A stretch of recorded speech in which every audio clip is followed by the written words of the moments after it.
अल्लाह ने इस दुनिया में 1,24,000 पैगंबरों को भेजा। उनमें सबसे पहले पैगंबर, सबसे पहले इंसान हजरत आदम अलैहिस्सलाम थे, जिनको अल्लाह ने बिना माँ बाप के पैदा किया था। जब अल्लाह ने हजरत आदम को पैदा करना चाहा, हजरत जिब्राइल अलैहिस्सलाम को हुक्म दिया, जाओ जमीन से एक मुट्ठी मिट्टी उठा कर लाओ। जब हजरत जिब्राइल अलैहिस्सलाम ने जमीन से मिट्टी उठानी चाही तो जमीन ने कहा कि आप इस मिट्टी को क्यों लेना चाहते हैं? तो आपने बताया कि अल्लाह इस मिट्टी से इंसान को बनाएगा जो जमीन पर अल्लाह का खलीफा होगा। इस पर जमीन कहने लगी कि मैं अल्लाह की पनाह मांगती हूँ इस बात से कि मुझसे कुछ कम किया जाए कि मेरी कोई चीज खराब की जाए। तो हजरत जिब्राइल अलैहिस्सलाम बिना मिट्टी लिए वापस चले आए और अल्लाह से अर्ज की, ए मेरे रब, जमीन ने तेरी पनाह मांगी तो मैं तेरे नाम और तेरी इज्जत का अदब रखते हुए वापस आ गया और उसे पनाह दे दी। फिर अल्लाह ने हजरत मिकाइल को भेजा तो वो भी इसी तरह वापस आ गए।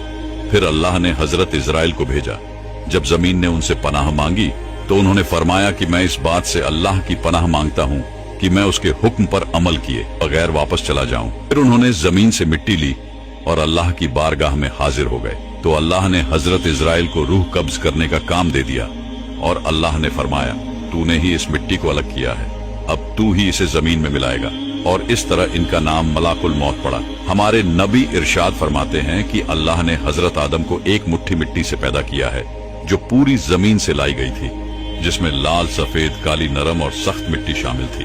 बाज मुफस्सिरीन ने लिखा है कि हजरत आदम अलैहिस्सलाम की मिट्टी में 60 किस्म के रंग शामिल थे। तमाम रंग आपकी औलाद में पाए जाते हैं। जब मिट्टी आ गई तब उसका गारा बनाया गया। फिर कई साल तक उस पर बारिश बरसाई गई। फिर उसे हवाओं के जरिए खुश्क किया गया तो बजने वाली मिट्टी की तरह हो गई। फिर फरिश्तों को हुक्म हुआ कि इसको मैदान ए अराफात के पास वादी नौमान में रख दिया जाए। फिर अल्लाह ने अपने दस्ते कुदरत से हजरत आदम अलैहिस्सलाम का पुतला बनाया। जब हजरत आदम अलैहिस्सलाम का पुतला बन गया तो फरिश्तों ने अब से पहले इतनी खूबसूरत शक्लो सूरत नहीं देखी थी। वो हजरत आदम अलैहिस्सलाम का चेहरा देखकर बहुत हैरान हुए। फिर वो 40 साल तक पुतले की शक्ल में ही पड़ा रहा। फिर अल्लाह ने रूह को हुक्म दिया कि हजरत आदम अलैहिस्सलाम के जिस्म में दाखिल हो जाओ।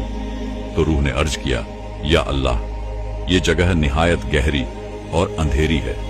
3 बार अल्लाह ने हुक्म दिया और तीनों बार यही अर्ज की तो अल्लाह ने फरमाया, ना चाहते हुए दाखिल हो रही हो तो निकलने में भी सख्त तकलीफ होगी। इसी वजह से जब इंसान के जिस्म से रूह निकलती है तो बहुत तकलीफ होती है। सबसे पहले रूह हजरत आदम अलैहिस्सलाम के सर में दाखिल हुई तो आपको छींक आ गई। तो अल्लाह ने आपके दिल में अल्हम्दुलिल्लाह कहने का इल्हाम फरमाया तो आपने अल्हम्दुलिल्लाह कहा तो इस पर अल्लाह ने खुद या रेहमुकल्लाह कहा। जब आपके सारे जिस्म में रूह पहुंच गई तो अल्लाह ने फरमाया, ए आदम, बता मैं कौन हूं? हजरत आदम ने कहा, तू अल्लाह है, तेरे सिवा कोई इबादत के लायक नहीं।